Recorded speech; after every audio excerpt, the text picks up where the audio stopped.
Hi, welcome to Theater Crafts, where we take theater memorabilia and we make brand new treasures. All right, so today we are going to make scrunchies. So I've got several examples here. So this one we've created with kind of a fun star fabric. This one was created using a show shirt that didn't work for us anymore. It didn't fit, wasn't something we were going to wear. And so I took that show shirt, cut a strip out of it, and made it into a scrunchie that you can wear in rehearsal. And this is the one that we're going to make today. See all those really fun shows that are listed on there?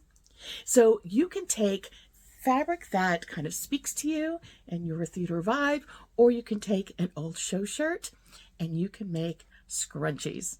All right, let's get crafting. All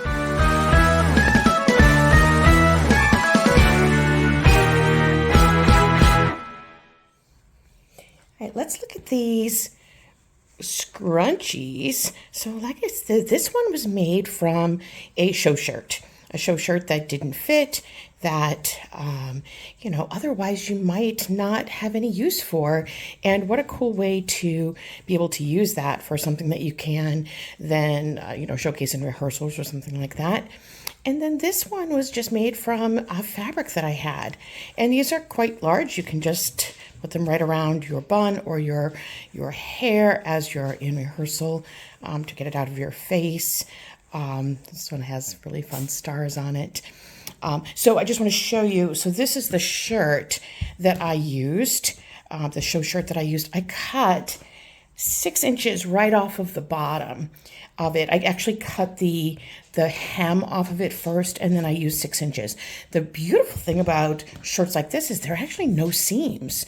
So you don't need to worry about sewing it together because it's all one continuous piece. I was going to show you how to make it with this, but it's kind of dark and I was a little worried that it would be hard for you to see. So I'm going to use this fabric instead. And this is a very fun print. I love this print a lot. And so what I've done is I've cut 6 inches off of the fabric itself. So I'm going to cut off the selvage edge here because we don't want that in our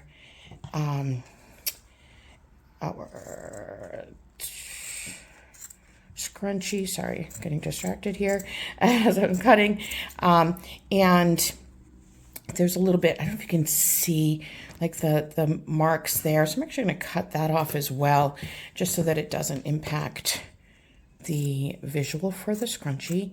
Now, like I said, this was cut directly off of the yardage. So the yardage is typically 44, 45 inches long. And so this would be, the whole length of it. It's cut in half. I'm actually going to cut this piece in half so I could make 2 scrunchies out of this. So I'm literally just going to cut it right down here. And then we've got room enough to make another scrunchie later, and then we'll use this for our scrunchie now. I love this fabric. And I've got a piece of just 1/4 inch wide elastic. So this is about 9 inches.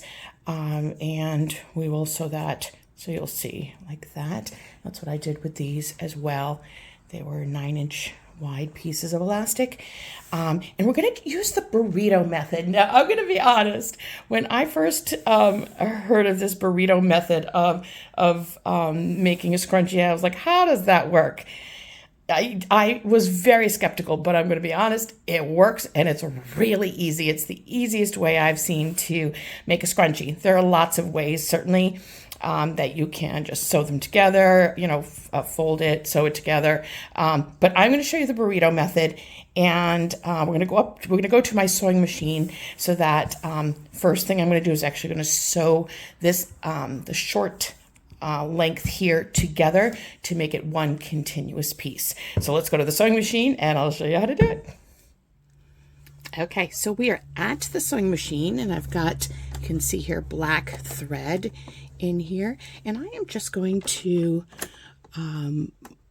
sew like half an inch or so. You want to make sure that you are back tacking, so that will help to secure your stitches so that it doesn't come out when you're doing the turning. And you're going to sew directly across, and then make sure you back tack at the other end as well. All right, and there we go. And now what we're going to do is I'm going to open that up and just kind of finger press it open. You don't have to actually iron it. Just finger press it so that it's nice and kind of flat.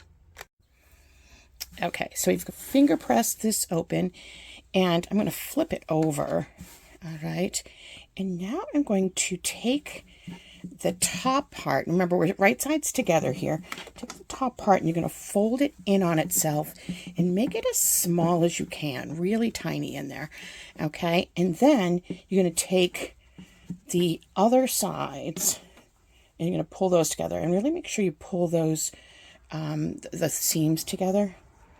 Okay, so that those are even, and I'm going to do that like that. All right, so you see it's almost like a burrito. So we'll pull the machine in here. I'll get you a little bit closer. Now we're going to sew. Now I'm going to actually move. I'm going to go to the other side of the seam there, and we're going to start just sewing. And you'll see, now you want to really make sure that I can feel where that burrito is inside, those pieces are inside. You want to make sure that you don't sew those into this outer part. All right, so you're going to sew as far as you can. All right. And then you want to stop with your needle down. See my needle? I don't know if you can see, my needle is down. Now you're going to pull, you're going to go inside, and you're going to pull this through. I know it feels like it shouldn't work, but it does. I swear it does. Okay, and again, you're just going to line your edges up. Make sure that you've got that inside far enough away from the stitching. Keep sewing. You're going to keep pulling the fabric through. Okay, make sure that you've got that inside. I don't know if you can see the inside is, that burrito part is inside there. Okay.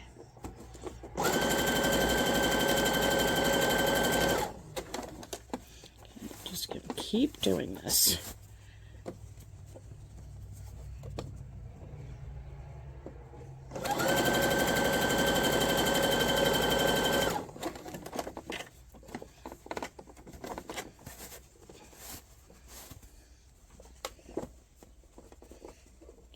Keeps.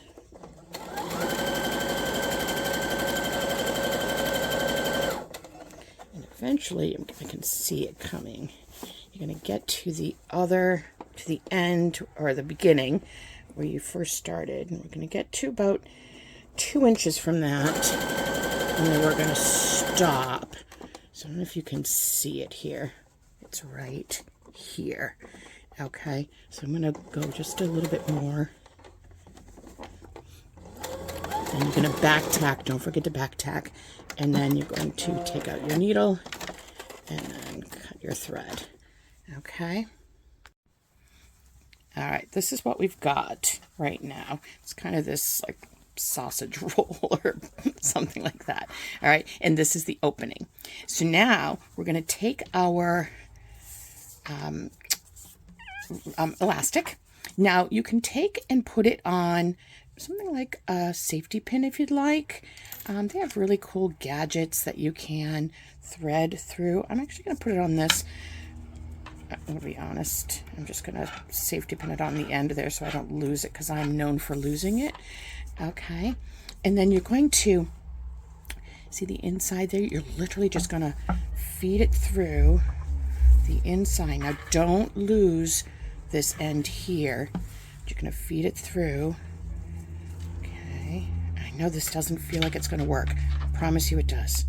All right. Don't lose that end. Okay. Get things out of the way. You see that? So you got the two ends here. Now I'm going to sew those ends together on the machine. So I just overlap them a little bit like that. And then I'm just going to, it's a little hard for you to see. I'm just going to make sure you backstitch. Sorry, there's a lot of fabric in the way there. Sorry about that. Now you're just going to sew right over that elastic, and I'm going back and forth multiple times just to get that nice and secure. Now you could, if your elastic is narrow enough, you could actually tie it. I've seen people do that too, but there we go. All right, this is what it looks like now. See that? Now this is where the magic happens. So we're going to go back to where we left that turning hole, and now we're going to start to pull things right side out. Okay, and it doesn't look like it will work, but it does. All right, so I'm going to pull this through, pull all the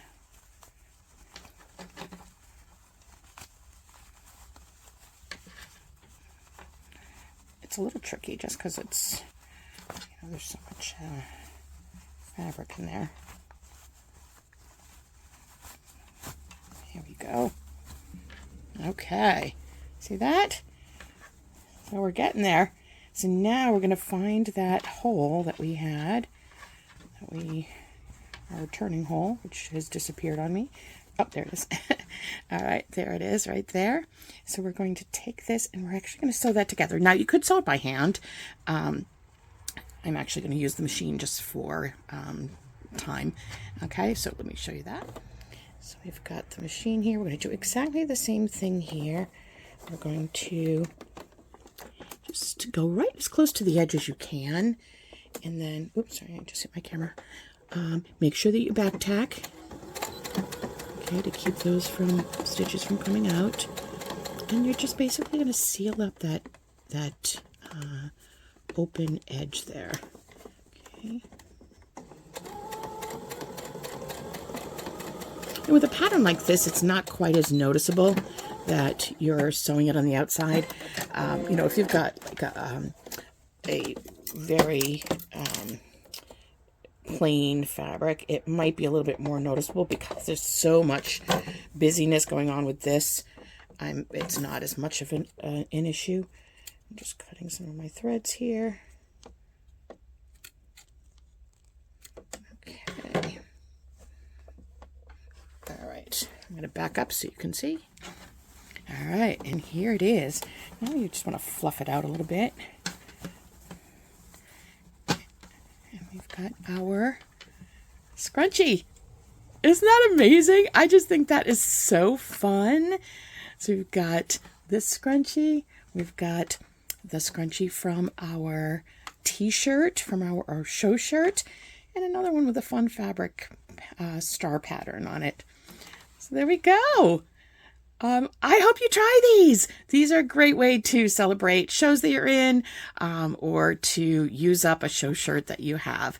So thank you for joining me for this week's Theater Craft, and I will see you next week. Have a great week, everyone. Bye.